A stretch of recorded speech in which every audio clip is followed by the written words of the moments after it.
sejahtera bagi kita semua. Selamat siang dan selamat datang buat para ibu guru dalam acara diseminasi aksi nyata pada program pendidikan guru penggerak dalam modul 1.4 penerapan budaya positif yang akan dibawakan oleh Ibu Rita Edwina Opusubur. Adapun beberapa rangkaian acara kita dimulai dari menyanyikan lagu Indonesia Raya, yang kedua doa pembuka, yang ketiga kata sambutan dari Ibu Kepala Sekolah, yang keempat penerapan penyebaran budaya positif yang disampaikan oleh calon guru penggerak oleh Ibu Rita Edwina Opusubur. Kemudian ditutup dengan doa. Pertama-tama marilah kita menyanyikan lagu wajib nasional, yaitu lagu Indonesia Raya. Bapak Ibu guru, kami mohon untuk berdiri.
Waktu dan tempat kami bersedia. Ada Ibu Titi, kami persilakan Bu untuk maju ke depan.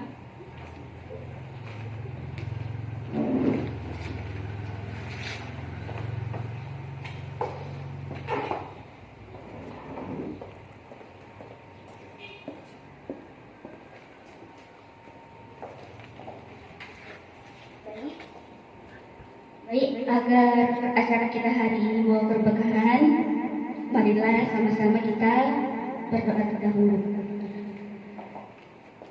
A'udzu billahi minasy syaithanir rajim. Bismillahirrahmanirrahim.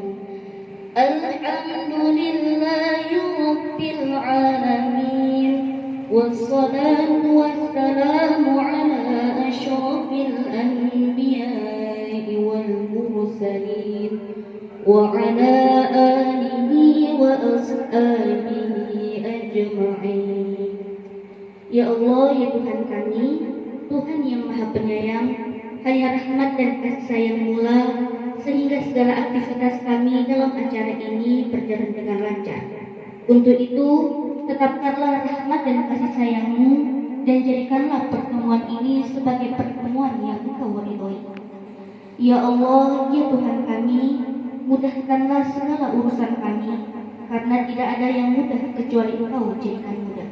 Rabbana atina fid dunya hasanah wa fil akhirati hasanah wa qina adzabannar. Walhamdulillahi rabbil alamin.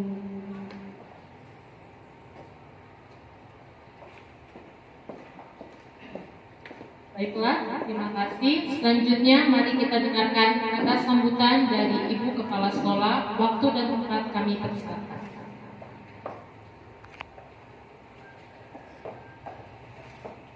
Assalamualaikum warahmatullahi wabarakatuh. Selamat siang, salam sejahtera buat kita semua.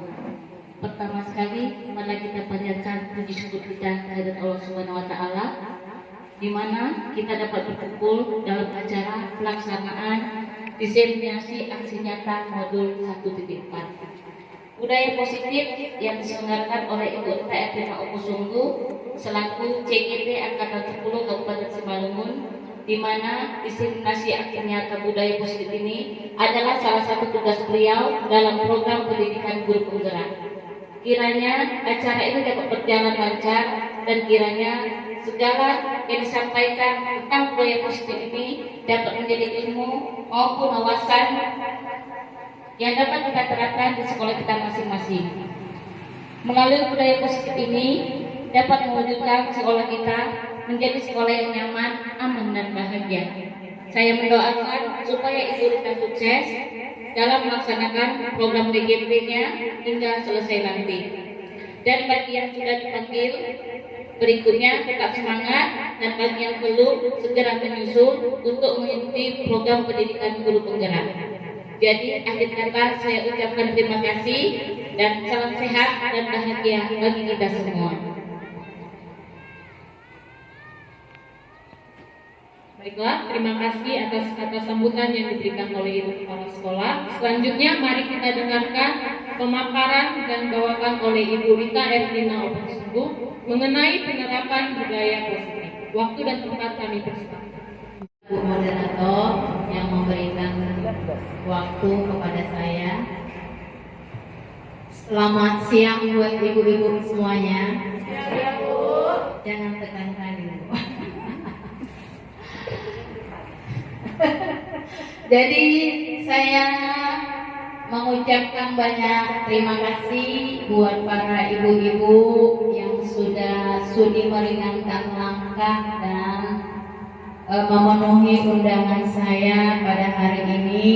Adapun seperti yang sudah dibacakan tadi oleh Ibu Moderator, bahwasanya hari ini adalah acara diseminasi aksi nyata budaya positif, dan ini merupakan salah satu tugas saya, ibu-ibu. Tugas saya dalam program pendidikan guru penggerak. Jadi saya di sini tugasnya untuk memaparkan budaya positif. Bagaimana budaya positif ini supaya terlaksana di sekolah kita, bagaimana budaya positif ini bisa mensukseskan apa yang menjadi tujuan visi sekolah kita, supaya bagaimana sekolah kita itu menjadi sekolah yang nyaman, aman, dan bahagia. Nah, di sini saya ingin memaparkannya, diseminasi aksi nyata penerapan budaya positif.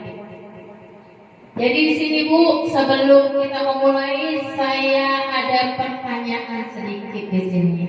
Ada pertanyaan pemantik katanya. Nah, boleh dibaca, Bu, ya ibu-ibu. Di sini hanya jawabannya setuju dan tidak setuju saja.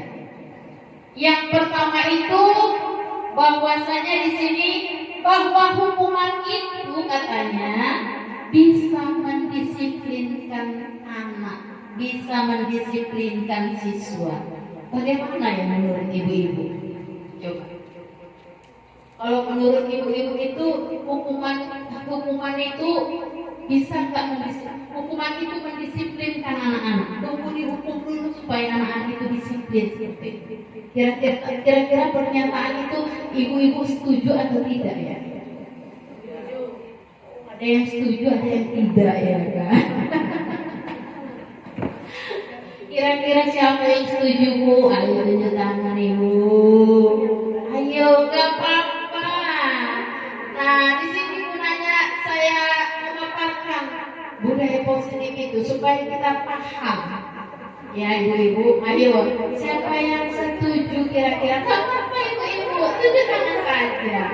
Nah, ada beberapa orang yang setuju ya kan, yang tidak setuju. Nah, ada 4 orang juga ya kan, yang lainnya hanya menonton. Nah, ada yang setuju, ada yang tidak, ya kan? Bahwasanya hukuman itu dapat mendisiplinkan anak. Sebenarnya di situ Bapak Ibu, ibu-ibu, bahwa hukuman itu ternyata tidak mendisiplinkan anak. Banyak cara untuk bagaimana mendisiplinkan anak itu, bukan dengan hukuman. Ya, ibu-ibu, udah paham sampai di sini. Nah, yang kedua, pemberian hadiah meningkatkan prestasi anak katanya, meningkatkan prestasi siswa. Benar tidak itu ya ibu-ibu? Bahwasanya pemberian hadiah itu katanya kayak seperti sokongan gitu. Setuju atau tidak ya ibu-ibu? Siapa yang bilang setuju? Setuju, ada yang setuju. Ada 4-5 orang yang tidak setuju. Nah, ada 2 orang. Enggak apa-apa. Nah, pemberian hadiah itu, ya ibu-ibu, itu kalau ada hadiahnya aja dia mau jual. Kalau nggak ada hadiahnya masa? Katanya, nggak ada kok hadiahnya, jadi nggak jualan kan? Nggak mau meningkatkan prestasinya dia, nggak mau belajar. Oh, masa bunda itu ibu nggak ngasih hadiah kok katanya. Jadi dia hanya berdasarkan mau hadiahnya saja, bukan karena ada motivasi dari dirinya. Ya ibu-ibu,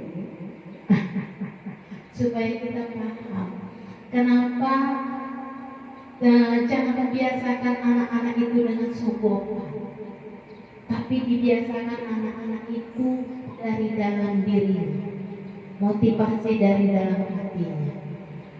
Nah, yang ketiga, guru harus mampu memberikan solusi untuk setiap siswa yang bermasalah. Ayo, katanya guru itu harus mampu untuk memberikan solusi untuk setiap siswa yang bermasalah. Setuju atau tidak ibu-ibu? Setuju ya? Iya.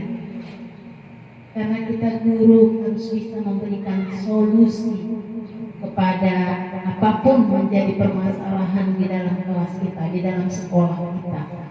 Nah, yang keempat, guru berperan sebagai teman bagi siswa. Ilmu atau menerima tentang pembelajaran yang dikatakan dengan budaya positif. Mungkin sudah pernah dengar tentang budaya positif? Belum ya? Nah, itulah gunanya adanya saya di sini. Supaya saya bisa memaparkan tentang budaya positif. Next. Nah, apa itu budaya positif? Budaya positif itu adalah perwujudan dari nilai-nilai atau keyakinan universal yang diterapkan di sekolah. Nah, apalagi zaman sekarang, banyak sekali sekolah yang melupakan tentang hal ini. Makanya pemerintah menggalakkan lagi. Kenapa menggalakkan lagi tentang budaya positif ini? Supaya setiap, mungkin kami yang CGP ini harus menerapkannya. Dan ibu-ibu semuanya bisa mendapatkan apa yang kami sudah diseminasikan dan ibu-ibu juga bisa mengimplementasikannya nanti di sekolah ibu-ibu dan di kelas ibu-ibu juga. Nah, selanjutnya, konsep-konsep inti untuk menciptakan budaya positif, yaitu yang pertama adalah disiplin positif. Yang kedua adalah motivasi perilaku manusia. Yang ketiga, keyakinan kelas atau sekolah. Yang keempat, kebutuhan dasar manusia. Yang kelima, posisi kontrol seorang guru. Yang keenam, segitiga restitusi. Nah, coba ini ada ya, ibu-ibu, coba lakukan. Nah, boleh dibaca dulu. Kegiatan ada kepalan tangan. Nih, coba ibu-ibu, mana kepalan tangannya? Nah, contohnya di sini. Sobeklah secari kertas, katanya. Kertas kecil, tuliskan benda atau sesuatu yang sangat berharga. Kertas ini ditulis nama yang ibu-ibu tulis itu nama seseorang yang ada di hati ibu gitu. Ya kan? Ibaratnya rahasia gitu ya kan. Nah, udah ibu masukkan kertasnya ke dalam, ibu kepal. Dikepal. Nah, jadi di sini katanya ada sebuah kepalan. Nah, teman Anda, teman ibu-ibu ingin membuka apa sih yang ada di dalam kepala ibu-ibu? Yang ibu kepal itu adalah sesuatu yang berharga. Kira-kira teman ibu-ibu itu sudah merayu, bukanlah, pasti di dalam kepalanya, ya kan? Apa sih? Kira-kira ibu-ibu mau tidak membuka kepala tangan bapak ibu-ibu? Enggak ya? Oh enggak, kenapa enggak mau ya Bu? Karena rahasia, enggak boleh ada yang lain. Tapi ada juga yang mau, ya kan? Ada juga yang mau. Nah, jadi apa selanjutnya yang terjadi? Nah, itu tergantung oleh kepribadian ibu-ibu sekalian, ya kan? Jadi maknanya adalah siapa yang bisa mengendalikan, siapa yang bisa mengendalikan kepala tangan ibu itu. Kira-kira siapa Bu? Diri sendiri. Kita itu adalah diri kita sendiri. Pergeseran paradigma teori kontrol oleh Dr. William Glasser bahwasanya di sini ilusi guru mengontrol siswa. Benar nggak itu ya Ibu? Sebagai guru, ayo. Guru mengontrol siswa. Benar nggak ya guru itu yang mengontrol siswa?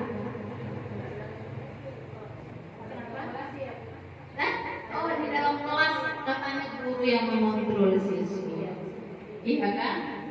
Nah, yang lainnya, nah itu ilustrasinya ya. Nah, sebenarnya ibu-ibu, iya kan? Yang mengerjakan tidak mengerjakan kan siswa. Jadi bukan guru yang mengontrol siswa, tetapi siswa sendiri yang mengontrol dirinya. Dan yang kedua, ilusi bahwa semua penguatan positif, efektif, dan bermanfaat. Ketiga, ilusi bahwa kritik dan membuat orang merasa bersalah dapat menguatkan karakter. Yang keempat, ilusi bahwa orang dewasa dan memaksa ya. Nah, itulah dia pergeseran paradigma teori kontrol oleh Dr. William Glasser. Next. Nah, di sini bagaimana seseorang bisa merubah dari paradigma stimulus respon kepada pendekatan teori kontrol. Nah, inilah dia ibu-ibu yang membuat perbedaan antara stimulus respon itu yang ada, yang menstimulus dari otak kita, ya, dan teori kontrol yang menuju ke zaman sekarang, ke dunia, ya. Jadi di sini realitas kebutuhan kita sama. Sementara teori kontrolnya bahwasanya realitasnya itu kebutuhan kita itu berbeda. Ya, kita merasa kalau kebutuhan kita itu sama, tetapi secara mendunia itu kebutuhan kita itu berbeda. Ya, yang kedua, semua orang yang melihat hal yang sama, setiap orang memiliki gambaran yang berbeda. Ya. Yang ketiga, kita mencoba mengubah orang agar berpandangan sama dengan kita.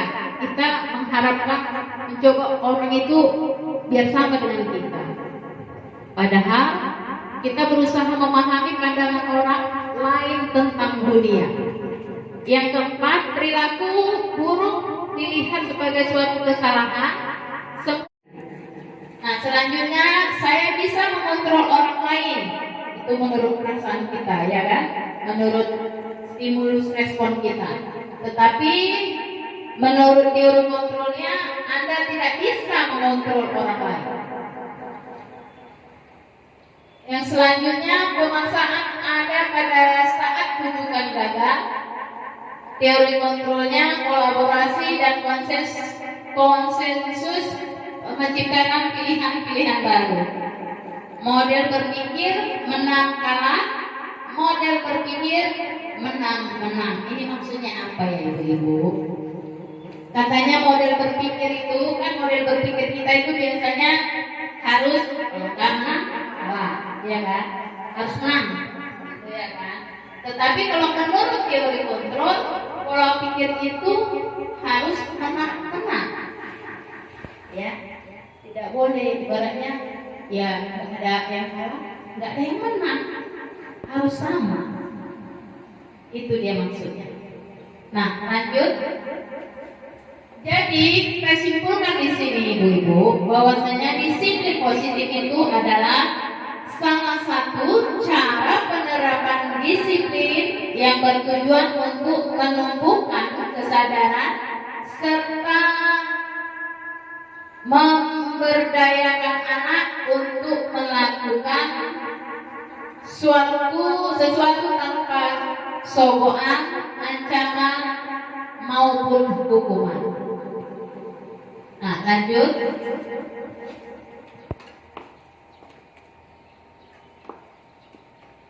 Nah, di sini nilai-nilai tentang kebajikan universal. Nilai-nilai kebajikan universal ini yang terdiri dari yang dikatakan sekarang itu adalah program belajar, Merdeka Belajar. Bahwasanya profil pelajar Pancasila, ya, dituntut anak itu memiliki profil pelajar Pancasila yang berkebinekaan, ya, bertakwa, ya, berakhlak mulia, baru berkebinekaan global, yang ketiga bergotong royong, yang keempat kreatif, yang kelima bernalar kritis, yang keenam adalah mandiri. Nah, inilah dia nilai-nilai kebajikan universal yang dituntut sekarang atau yang kita inginkan bagi peserta didik kita semuanya. Lanjut. Menghindari ketidaknyamanan atau hukuman. Yang kedua adalah mendapat imbalan atau penghargaan. Yang ketiga, menghargai diri dan menjadi orang yang mereka inginkan. Nah, di sini adalah motivasi perilaku manusia, yaitu menghindari ketidaknyamanan. Nah, di sini kita sering sekali melakukan ini. ibu-ibu, menghindari ketidaknyamanan. Untuk supaya kita aman-aman aja, kita hindari yang tidak nyamanan itu. Dan untuk mendapat imbalan, supaya kita mendapat penghargaan, ya kan? Dan yang ketiga itu menghargai diri dan menjadi orang yang mereka inginkan. Next. Nah, di sini lebih lagi tekankan mengenai hukuman, konsekuensi, dan restitusi.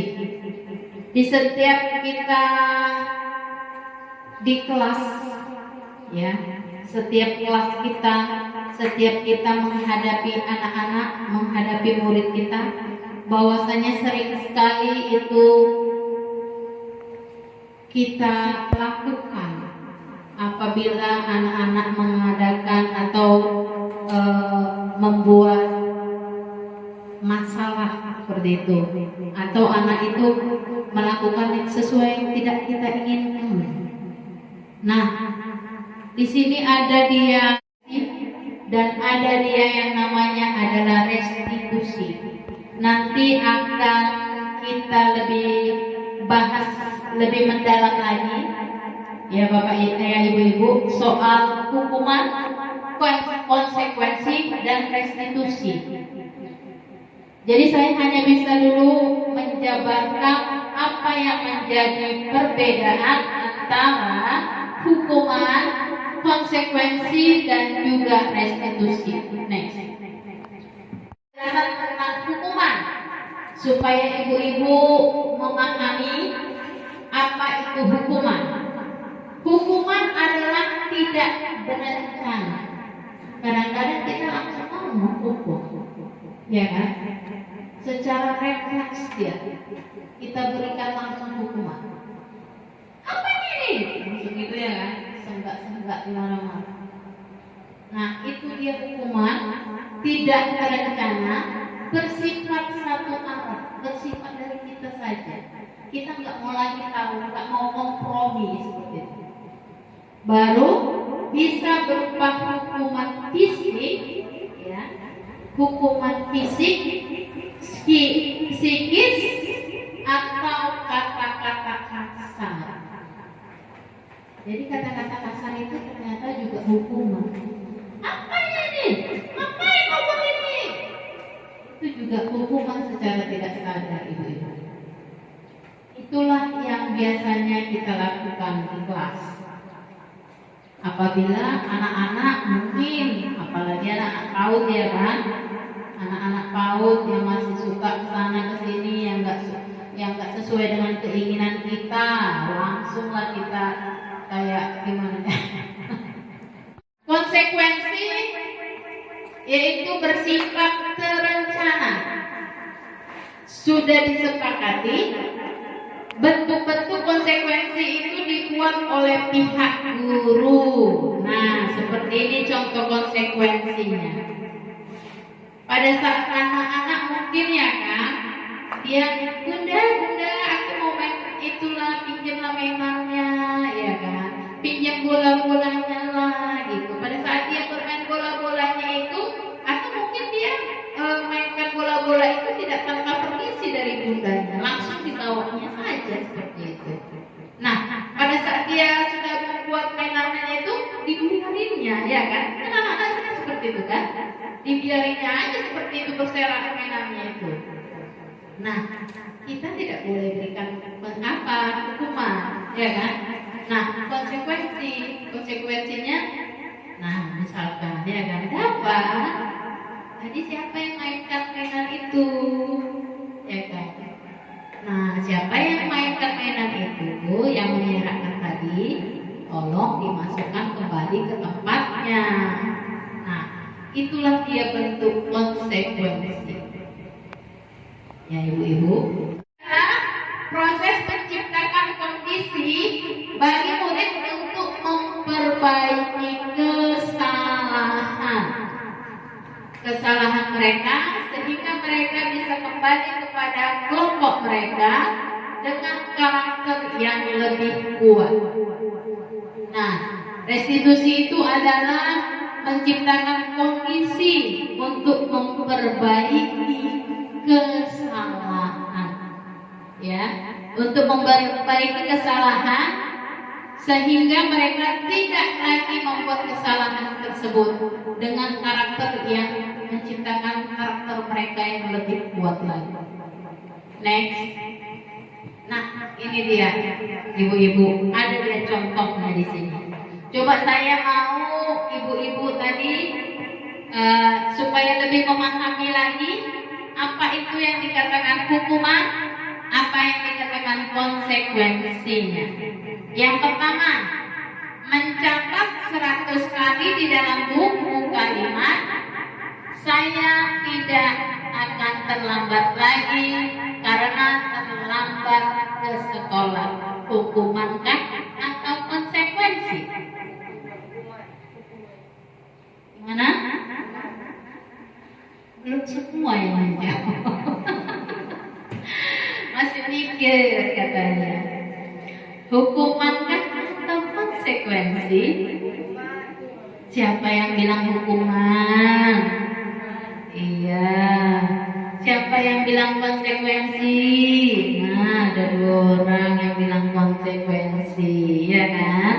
Nah, yang seperti kita katakan tadi bahwasanya hukuman itu adalah satu arah yang tidak berencana, ya kan? Nah, kalau konsekuensinya adalah yang berpihak dari guru, ya kan? Nah, di sini dia mencatat 100 kali di dalam buku kalimat. Berarti ini dari siapa ya? Disuruh ke siapa ya? Ya kan? Nah, karena apa ya? Ya kan? Karena dia apa? Jadi apa jawabannya? Nanti kita lihat. Yang kedua, lari mengelilingi lapangan basket 2 kali karena terlambat hadir ke sekolah. Karena terlambat hadir ke sekolah. Hukumankah atau konsekuensi? Ya, ada yang bilang konsekuensi. Siapa yang bilang konsekuensi? Ayo. Siapa yang bilang hukuman? Iya, hukuman ya. Karena katanya karena dia terlambat, jadi dia harus mengelilingi katanya. Berarti dia adalah hukuman. Karena harus dia mengelilingi, karena dia terlambat. Nah, yang ketiga, menggantikan kertas tugas temannya yang telah dicoret-coret. Dia coret-coret. Ya, konsekuensi. Udah mulai paham ya. Nah, selanjutnya membersihkan tumpahan air di meja tulis karena tersenggol pada saat belajar. Konsekuensi. Selanjutnya, murid disuruh untuk tidak mengenakan sepatu seharian di sekolah karena tidak mengenakan sepatu hitam. Lari mengelilingi lapangan basket 2 kali karena terlambat 10 menit untuk pelajaran PJOK.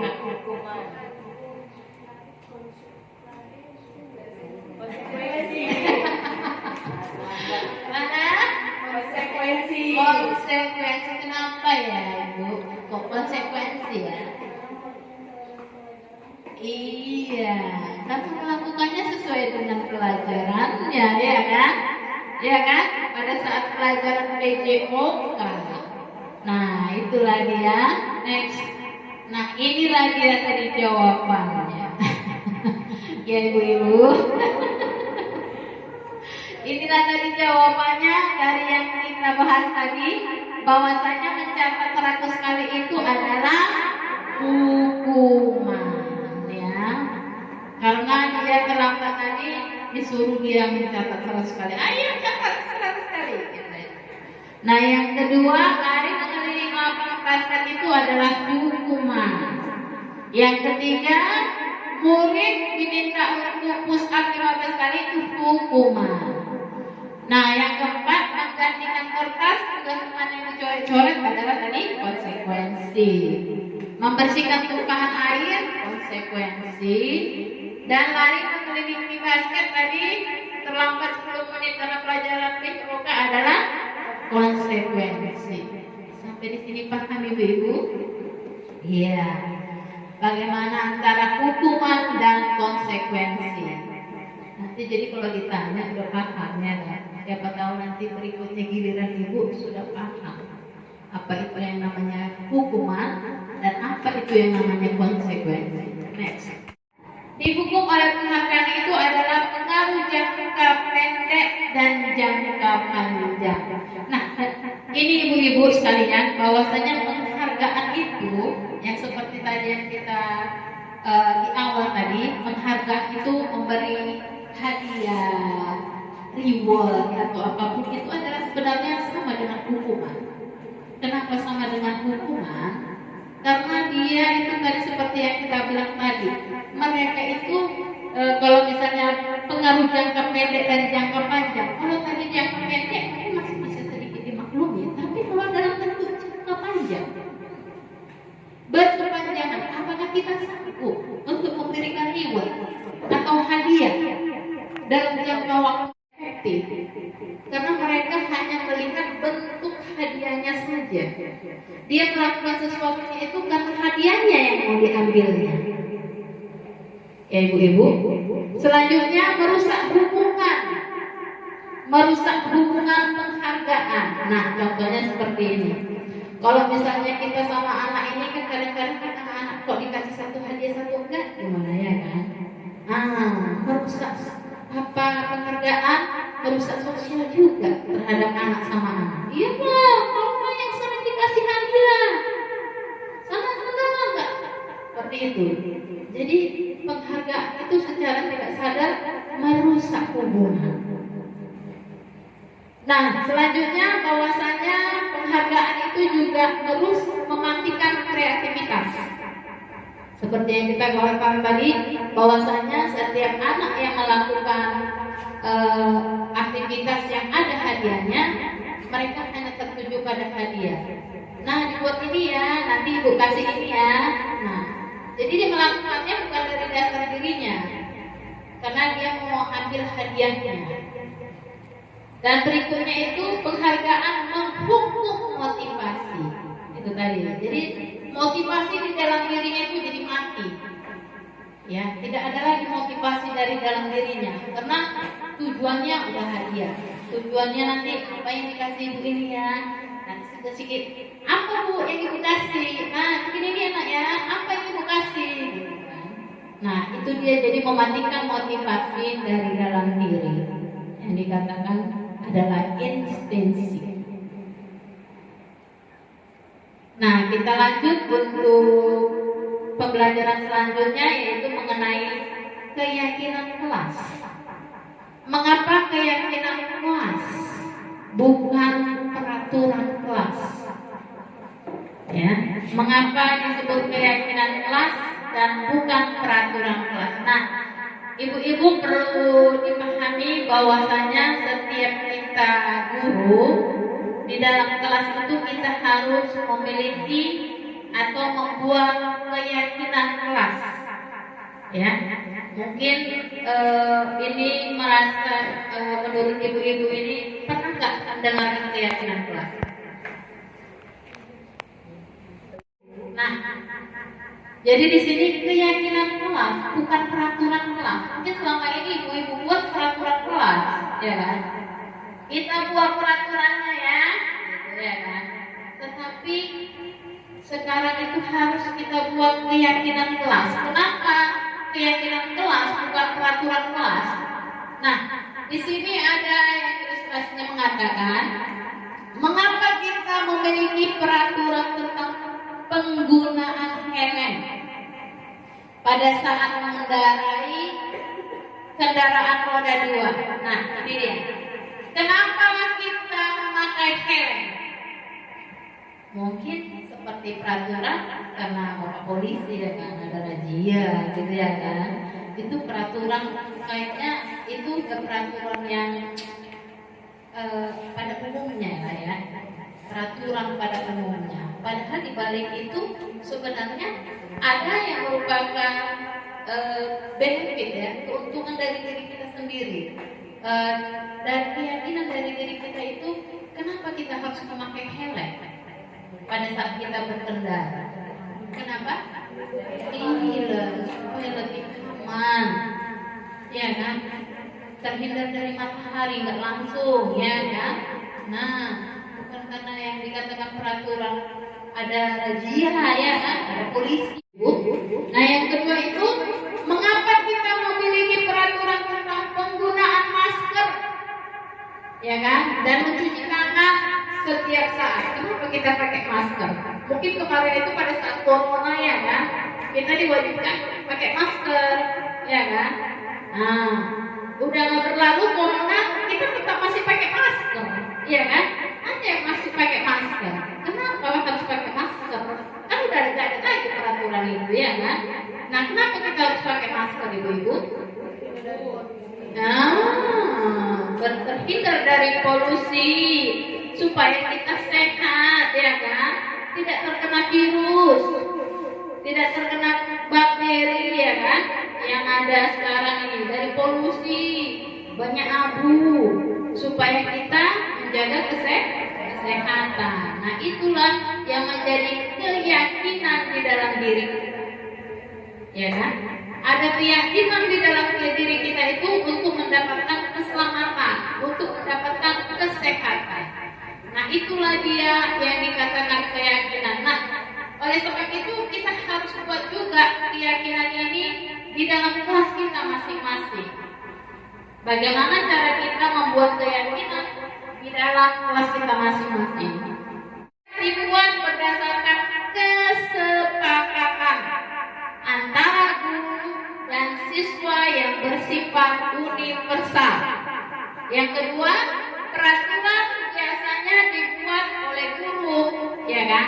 Kalau keyakinan kelas itu dibuat berdasarkan kesepakatan antara guru dan siswa dan murid. Kalau peraturan itu biasanya selalu yang buat guru aja, nggak mau tahu dia sama siswanya, ya kan? Bersifat satu arah. Nah, jadi ada prosedur. Nah, ini ya Bapak Ibu-ibu, prosedur pembuatan pembentukan keyakinan sekolah atau kelas, yaitu yang pertama itu kita mempersilahkan warga sekolah atau kelas untuk mencurahkan ide tentang peraturan yang disepakati. Ya, anak-anak itu kita tanya, ya kan? Ayo, apa yang mau keyakinan kelas kita buat, ya kan? Nah, buat apa ibu-ibu? Sticky note yang bisa nempel-nempel itu, ya kan? Boleh juga sticky note lah, boleh kertas, apa nanti yang mau diapakan, ditaruh ke depan. Semua harus berpendapat, semua harus membuat ide apa yang tertuang di dalam pikiran mereka untuk keyakinan kelas yang mau dibuat. Nah, yang kedua itu mencatat semua masukan. Dicatatlah apa yang menjadi ide-idenya dan masukannya, dan harus kita menggantikan kalimat yang negatif menjadi positif. Ya, jangan sekali-sekali kita membuat kata-kata yang negatif. Dalam arti kalau bisa kita bilang jangan, mereka akan melakukannya, ya kan? Makanya aturan itu jadi untuk dilanggar, karena jangan. Kalau anak-anak dibilang jangan, mungkin senang dia. Jangan, kenapa ya? Pengen tahu juga ya, gitu ya kan? Nah, di dalam keyakinan kelas itu, kata-kata negatif itu kita ubah menjadi positif. Ya. Nah, selanjutnya itu tinjau kembali curahan. Setelah mereka memberikan ide, kita tampung semua ide-idenya, kita catat, maka kita tinjau apa yang menjadi curahan pendapat mereka, lalu kita susun menjadi keyakinan kelas. Ide-ide atau masukan apa yang mereka buat, kita tampung dan kita buatlah menjadi keyakinan kelas. Lalu kita tinjau ulang keyakinan kelas itu sudah tersusun 3, sedikitnya itu 3 sampai 7 lah kita buat, lebih juga boleh ya. Nah, 7 keyakinan, lalu meninjau dan menyetujui. Nah, untuk supaya anak-anak itu memenuhi, supaya anak-anak itu memenuhi apa yang menjadi keyakinan kelas yang dibuatnya tadi, sesuai dengan ide dan curahan tadi, kita buat kesepakatannya dalam menyetujuinya. Nah, nggak ada kok. Nah, ini tanda tangannya. Kan udah kita buat kesepakatan kelas kita. Kita sudah sepakati keyakinan kelas kita yang kita buat. Nah, itu dia. Keyakinan kelas yang kita buat tadi, yang sudah ditandatangani, kita tempel lah itu. Nanti ibu buat ya, ibu bunda-bunda yang cantik-cantik buat nanti di kelasnya, ya keyakinan kelasnya. Nanti sebelum pembelajaran dimulai, besok misalnya berikutnya boleh dipraktekkan, boleh dibuat, diimplementasikan kelas, buatlah keyakinan kelas. Mereka akan antusias. Apa yang mereka buat itu pasti mereka akan penuhi. Apa yang mereka buat itu pasti mereka akan lebih apa lagi ya, lebih antusias lagi. Oh iya ya, ini kan yang aku buat. Nah, ini siapa yang buat? Ayo, gitu ya kan? Oh iya ya, kita yang buat ya bunda, kita yang buat ya. Ya, karena kita yang buat harus kita patuhi, harus kita penuhi seperti itu. Nah, disinilah ada merupakan contoh dalam ide atau di sini apa yang menjadi keyakinan kelas kita, ya. Nah, yang menjadi keyakinan kelas ini sebelum kita menuju ke peraturan ini, ibu-ibu, bahwasanya yang tertuang itu adalah kebajikan, nilai-nilai kebajikan universal tadi, yaitu tadi kan mandiri, bertanggung jawab, ya. Nah, di sini jadi yang pertama selalu kembalikan buku ke tempatnya. Nah, di kelas kan biasa itu kan, mungkin anak-anak mengambil bukunya dan diserahkan seperti itu. Nah, ya. Nah, di sini apa yang harus kita buat, selalu kembalikan buku ke tempatnya. Tindakan atau sikap bagaimana itu? Kalau kita misalnya anak-anak selalu kembalikan buku ke tempatnya, tindakan seperti apa itu? Iya, bertanggung jawab, ya kan? Dia dikembalikan bukunya, setelah dikembalikan, ya kan? Nah, yang kedua, dilarang mengganggu orang lain. Dilarang mengganggu orang lain. Tindakan seperti apa itu, ibu-ibu? Iya, saling menghargai, menghormati, ya kan? Nah, yang ketiga, hadir di sekolah. Hadir di sekolah 15 menit sebelum pembelajaran dimulai. Itu sikap apa itu? Kenapa? Disiplin katanya, ya kan? Hadir tepat waktu, itu namanya disiplin. Nah, yang selanjutnya dilarang melakukan kekerasan. Dilarang melakukan kekerasan.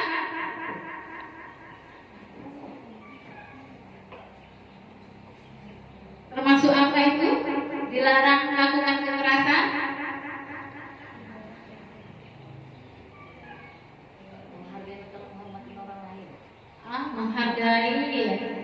lagi mungkin? Gimana, Bu? Dilarang melakukan kekerasan. Pencegahan bullying. Kenapa?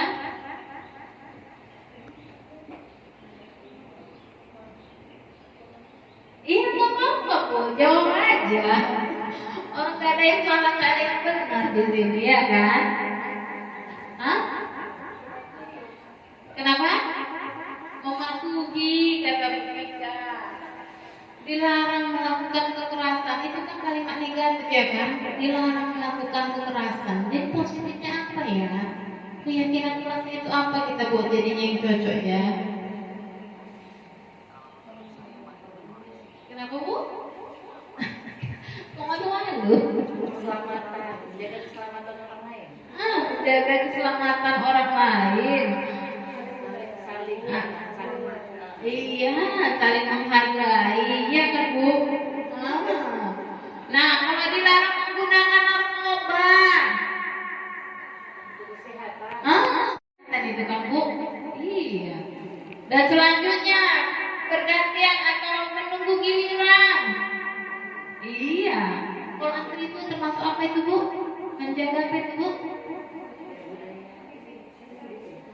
Oh iya, disiplin bisa, ketertiban bisa, ya kan, Bu? Nah, menggunakan masker, kesehatan, jangan berlari di kelas atau koridor, menjaga keselamatan. Itu, kan ini step apa ada di kelas kita kan, untuk anak-anak kan. Nah, tapi yang kita buat di dalam keyakinan kelasnya jangan bersifat negatif, kita ubah menjadi positif. Nah, yang keyakinan kelas itulah yang akan kita buat, Bu. Ya, kita buatlah itu nanti. Kita sepakatilah bersama anak-anak. Nanti kan dia yang bilang, apa yang kita buat ini, Bu? Tadi mengembalikan buku itu menjadi tanggung jawab. Yang kedua itu menghormati orang lain. Yang ketiga itu adalah menghormati orang lain atau berkomitmen. Yang keempat itu menjaga keselamatan atau menghormati orang lain. Yang kelima itu kesehatan.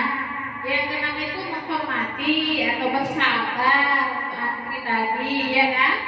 Yang keenam selanjutnya itu kesehatan, itu keselamatan. Yang terakhir itu keselamatan dan keamanan. Next. Nah, itulah yang menjadi keyakinan kelas. Selanjutnya ini adalah mengenai kebutuhan dasar manusia. Jadi ibu-ibu sebagai guru kita harus tahu apa yang menjadi dasar kebutuhan manusia. Apa yang menjadi dasar kebutuhan anak-anak kita di kelas. Ya. Nah, menjadi kebutuhannya itu adalah pertama adalah bertahan hidup. Bertahan hidup itu kebutuhan manusia, kebutuhan dasar manusia, yaitu berupa sandang, pangan, ya kan, berketurunan, itu juga kebutuhan manusia. Nah, yang kedua kasih sayang dan rasa diterima. Yang ketiga penguasaan, yang keempat kebebasan, yang kelima adalah kesenangan. Nah, kebutuhan yang manakah? Nah, ini dia. Ada empat kalimat di sini. Kebutuhan yang manakah? Kalimat di bawah ini. Yang pertama itu, aku senang main kejar-kejaran dengan ibu guru, seru. Kebutuhan yang mana itu tadi ya, ibu-ibu? Kebutuhan bertahan hidupkah? Kebutuhan kasih sayangkah? Penguasaankah? Kebebasankah? Kebutuhan mana itu, ibu-ibu? Kasih sayang. Yang kedua, ibu kejar aku karena ibu guru sayang aku.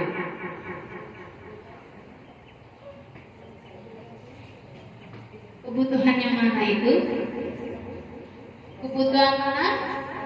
Kebutuhan kasih sayang, ya kan? Nah, selanjutnya, aku hebat kan? Bisa bikin ibu guru kejar aku, katanya. Apa itu? Penguasaan.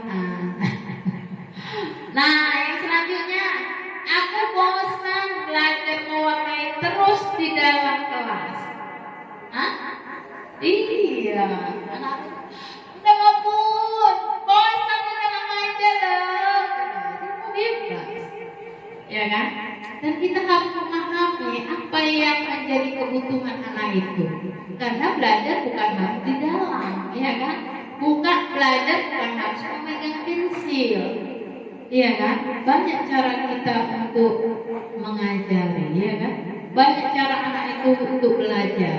Bagaimana sesuai dengan kebutuhan anak, kebutuhan dasar manusia. Next.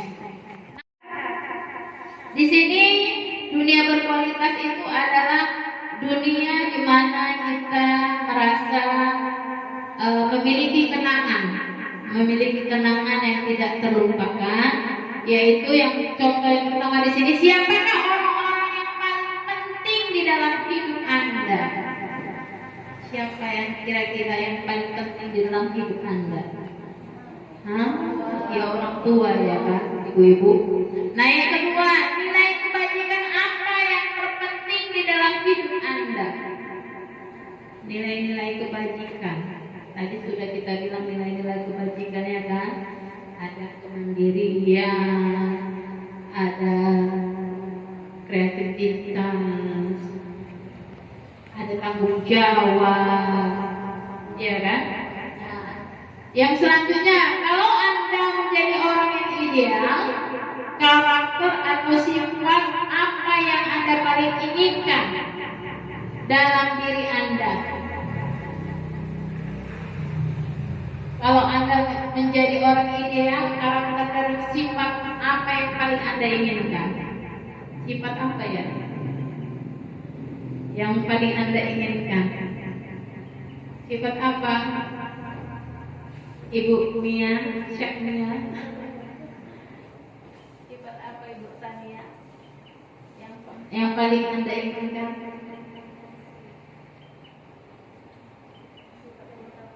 Sifat yang bertanggung jawab, ya kan? Nah, yang selanjutnya, apa pencapaian Anda yang sangat Anda banggakan? Apa sih yang sangat Anda banggakan di dalam hidup Anda?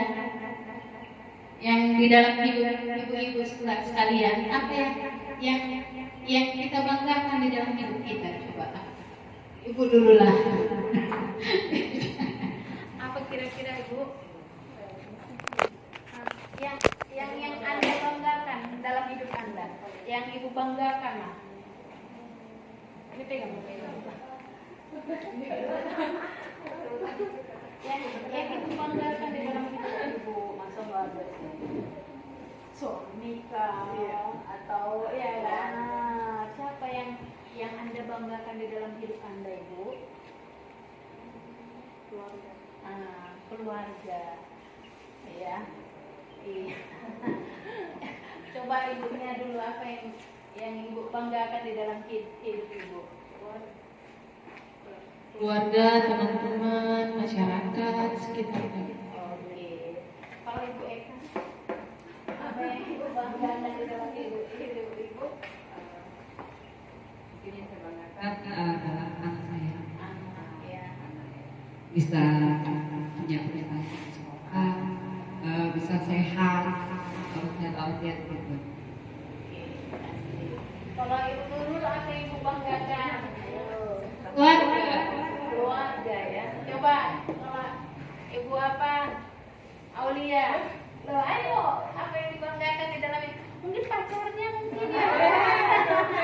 Ayo, siapa yang dibanggakan? Ayo. Siapa yang Ibu banggakan di dalam hidup Ibu? Masa nggak ada ya kan? Nggak mungkin kan, nggak ada ya kan? Pasti ada. Keluarga. Iya, orang tua. Ibu Pipi, siapa yang Ibu banggakan, Bu? Yang pasti itu keluarga, kemudian membanggakan diri sendiri. Membanggakan Karena bisa mungkin mengikuti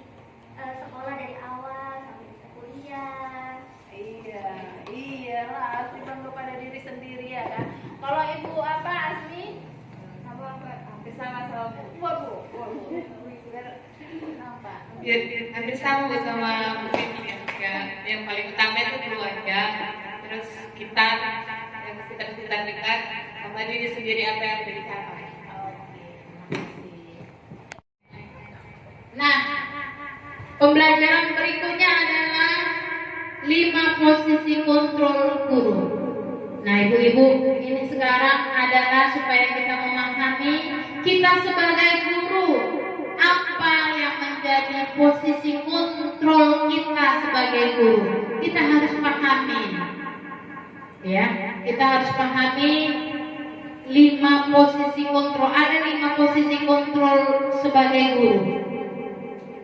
Yaitu yang pertama adalah sebagai penghukum. Ya. Di dalam sekolah itu mungkin kita sebagai guru itu udah paham. Dan kita sudah pernah memiliki posisi kontrol yang ini. Ya, yaitu guru itu sebagai penghukum. Yang kedua, sebagai pembuat merasa bersalah. Yang ketiga, sebagai teman. Yang keempat, sebagai pemantau. Yang kelima, sebagai manajer. Next. Nah, di sini ibu-ibu yang mau dijelaskan, posisi sebagai penghukum itu adalah menghardik, menunjuk-nunjuk. Sedangkan suara keras saja itu sudah seperti hukuman, ya, yang tadi yang kita sudah dengarkan juga, yaitu berkaca pinggang, membentuk hukuman baik itu fisik maupun psikis, ya. Nah, dampaknya adalah bahwasanya anak menjadi pendendam. Ingat ini ya ibu-ibu, bahwasanya jika posisi kita sebagai penghukum bagi anak-anak itu, dampak bagi anak itu bahwasanya anak itu menjadi pendendam, tidak menyukai gurunya atau tidak menyukai guru yang sebagai penghukum itu. Mau nggak kita menjadi guru yang tidak disukai anak-anak? Tidak, proses ya. Nggak ada kita guru yang tidak disukai anak-anak. Maunya kita menjadi guru yang selalu disayang, dirindukan, ya kan? Yang dinanti-nantikan, ya. Dan yang kedua yaitu posisi kontrolnya sebagai pembuat merasa bersalah. Nah, yang di sini adalah suara lembut namun menyalahkan siswa. Lembut memang, tapi disalahkan. Iya lah nak, tapi kau tuh begini ya. Orang kok gini, ya kan? Ibaratnya kita lembut tapi bahasa yang kita keluarkan itu menyakitkan hati, ya kan? Nah, di sini menyatakan kesalahan pada siswa dan guru menderita.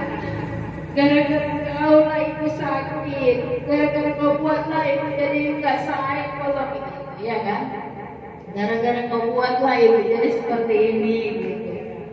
Nah, itu yang sering kita buat. Jadi kadang-kadang itulah posisi kontrol guru itu sebagai pembuat merasa bersalah.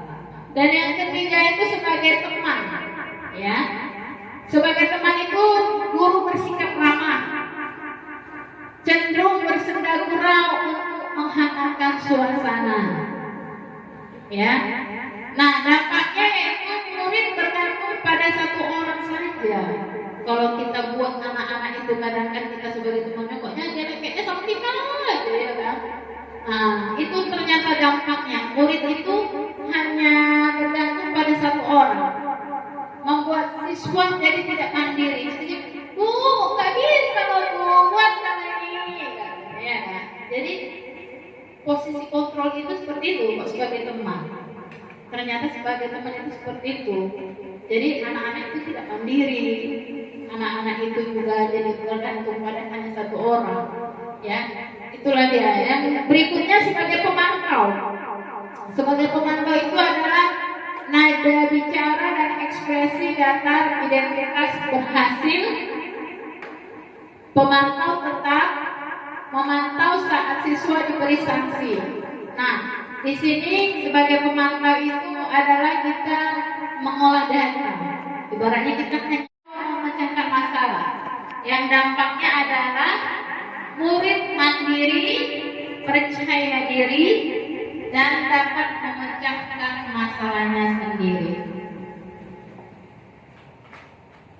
Nah, ini pembelajaran yang terakhir, yaitu segitiga restitusi.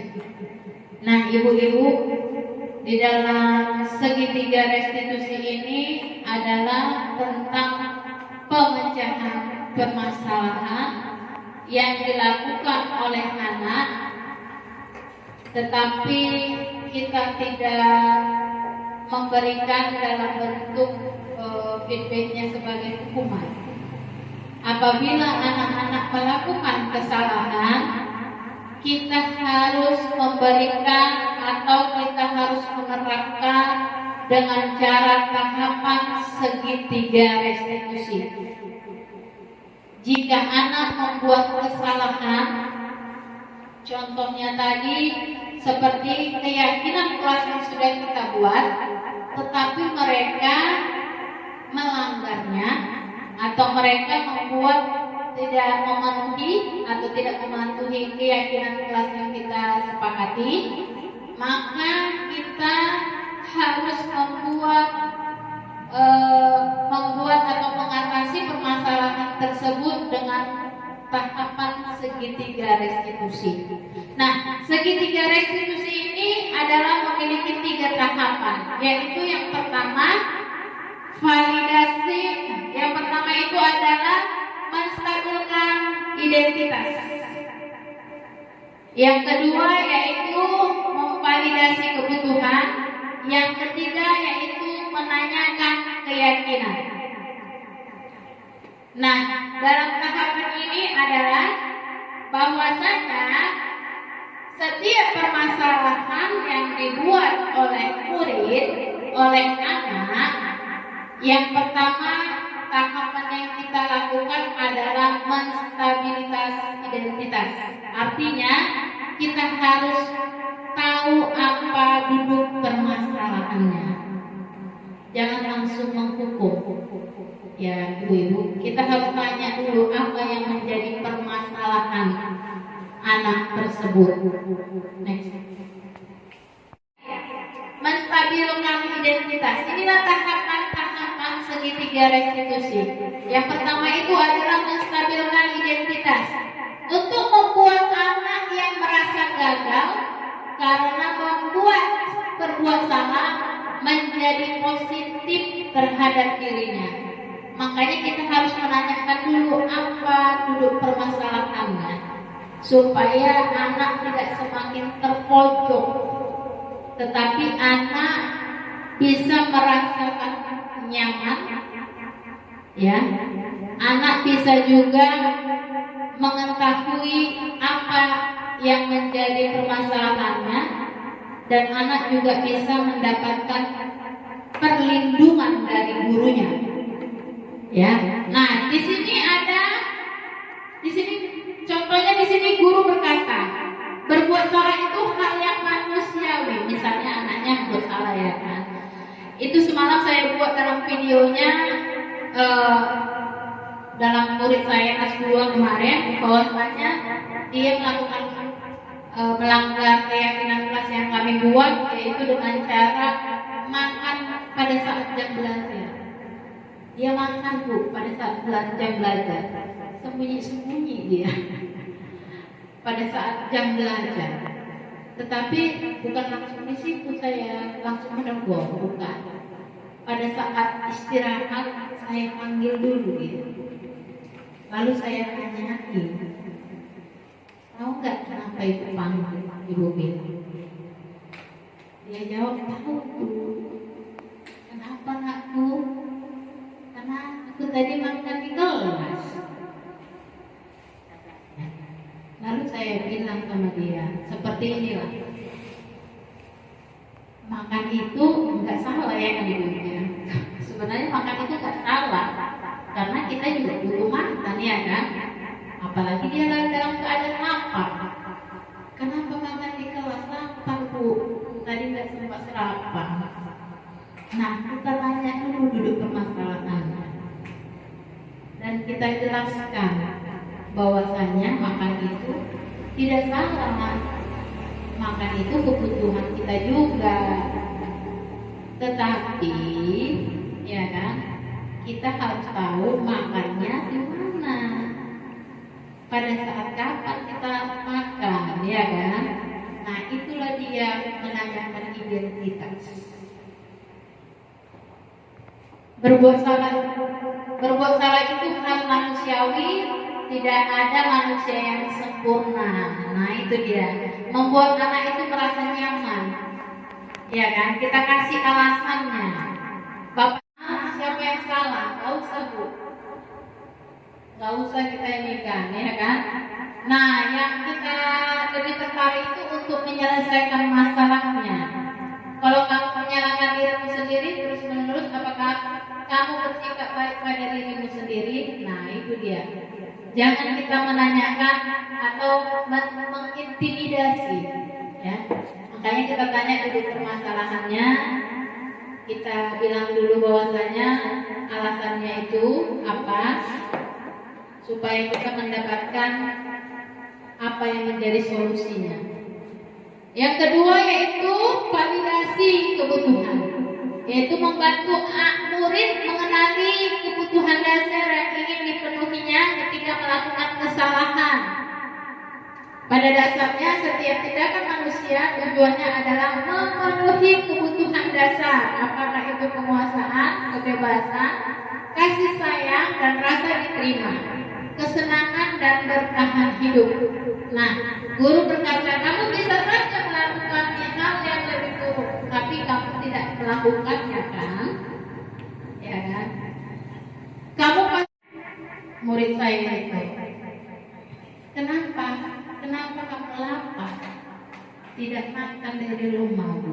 Kenapa tidak makan dari rumah? Kakakku nggak masak, Bu. Waktu aku mau berangkat sekolah, dia masih masak. Telat bangun, katanya kakak. Nah, itu langsung saya tanyakan sama dia. Nah, nanti kalau misalnya apa,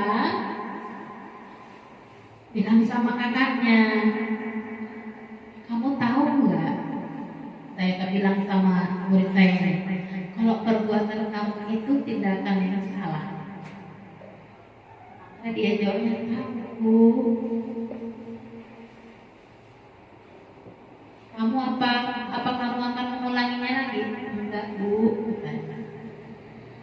Nah, jadi di situ ada pertanyaan-pertanyaan penting untuk melakukan validasi kebutuhan, yaitu selanjutnya maukah kamu belajar cara lain untuk mendapat yang kamu butuhkan tanpa harus memukul?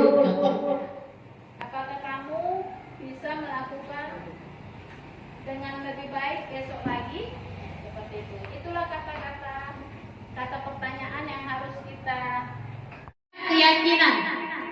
Ini yang ketiga, yaitu menanyakan keyakinan. Anak melihat kesalahannya yang dihubungkan dengan norma sosial dan nilai-nilai mendasari manusia berinteraksi dengan orang lain.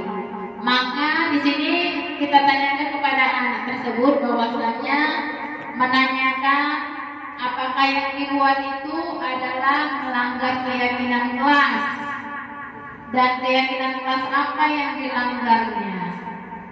Nah, di situ juga kita harus memberikan solusi. Nah, kalau sudah tahu begitu, mulai besok kamu harus cepat bangunnya, bantu kakaknya untuk memasak supaya bisa sarapan. Kalau sudah sarapan dari rumah, tidak akan lapar lagi dan tidak akan makan lagi pada saat jam belajar. Seperti itulah dia merupakan kalimat tanya yang akan kita lontarkan kepada anak, pada murid kita.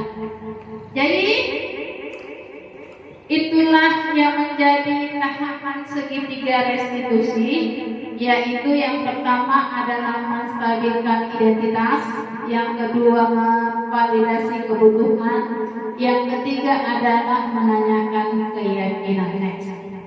Pertanyaannya seperti yang saya katakan tadi, bahwasanya pertanyaan-pertanyaan yang diajukan biasanya oleh kita sebagai guru, sebagai manajer ataupun sebagai pemantau.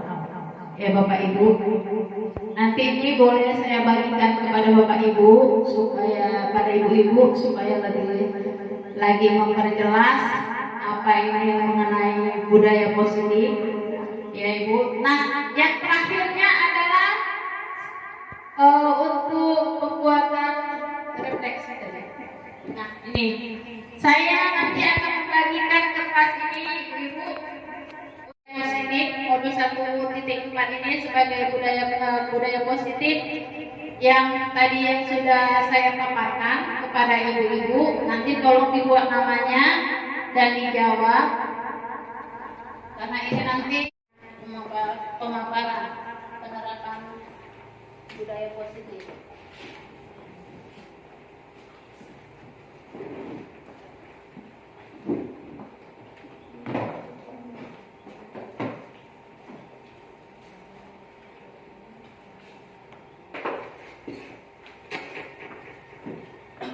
Apa menjadi refleksi dan akan saya kumpulkan nanti, ya ibu-ibu.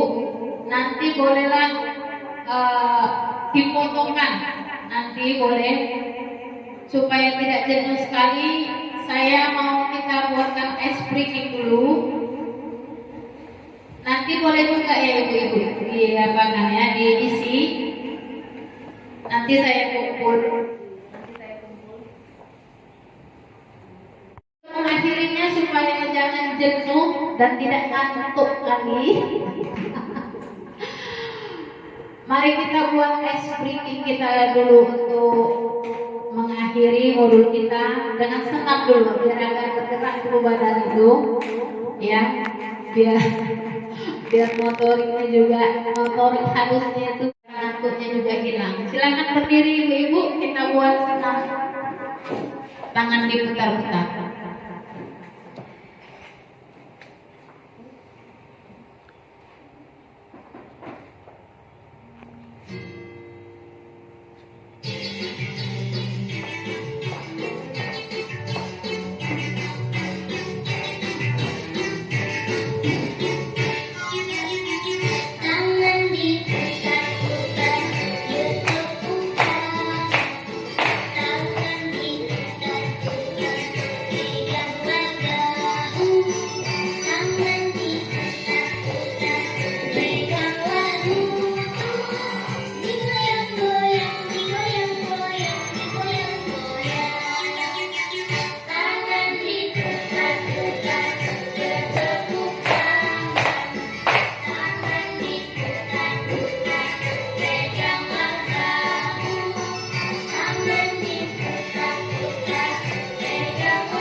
para budaya positif yang saya dapat berikan kepada kepada ibu-ibu sekalian. Semoga apa yang saya berikan pada hari ini dapat bermanfaat bagi ibu-ibu semuanya. Jika ada tutur bahasa saya yang tidak berkenan, saya mohon maaf. Dan sekali lagi saya ucapkan banyak terima kasih buat ibu-ibu semuanya. Semoga kita semua dalam keadaan sehat dan tetap bahagia. Jadi akhir kata saya ucapkan terima kasih. Horas. Saya kembalikan kepada moderator. Baiklah, terima kasih atas pemaparan yang sangat luar biasa dari Ibu Rita Erlina Sungguh. Sebelumnya kita berikan dulu aplaus untuk Ibu Rita. Dengan dihadirinya pemaparan mengenai penerapan budaya positif. Selanjutnya, mari kita mengakhiri acara kita pada hari ini ditutup dengan doa penutup yang dibawakan oleh Ibu Vivi. Waktu dan tempat kami persilakan kepada Ibu Vivi. Sebelum menutup pertemuan ini, mari kita bersama-sama memanjatkan doa. Bismillahirrahmanirrahim.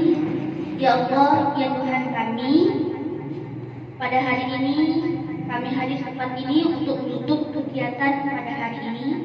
Untuk itu, tetapkanlah rahmat dan kasih sayang-Mu dan jadikanlah pertemuan ini sebagai pertemuan yang Engkau ridhoi dan bermanfaat serta dapat kami terapkan. Ya Allah, ya Tuhan kami, limpahkan rahmat dan hidayah-Mu, curahkanlah ilmu dan hikmah-Mu kepada kami, agar kami mampu menjadi hamba-Mu yang selalu amanah dalam menjalani kehidupan ini, lulus dalam menghadapi ujian dan cobaan dari-Mu, serta ikhlas dalam mengabdi kepada-Mu. Ya Allah, ya Tuhan kami, mudahkanlah segala urusan kami, karena tidak ada yang mudah kecuali Engkau jadikan mudah. Rabbana atina fid dunya hasanah wa fil akhirati hasanah wa qina adzabannar. Walhamdulillahi rabbil alamin.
Perkenalkan, nama saya Santi Terbita, saya guru kelas 1 di SDN 091568 Bajambi. Di sini saya akan memberikan umpan balik diseminasi aksi nyata program pendidikan guru penggerak dengan tema budaya positif. Di sini saya ingin memberikan pendapat bahwasanya apa yang disampaikan Ibu Rita itu sudah cukup dimengerti. Kemudian saya dapat menambah ilmu saya yang saya akan edukasikan, saya implementasikan untuk anak didik saya, terkhusus transisi di masa PAUD SD terutama kelas 1, dan ini sangat bagus untuk saya. Terima kasih Ibu Rita, semangat, semoga berhasil selalu. Makasih.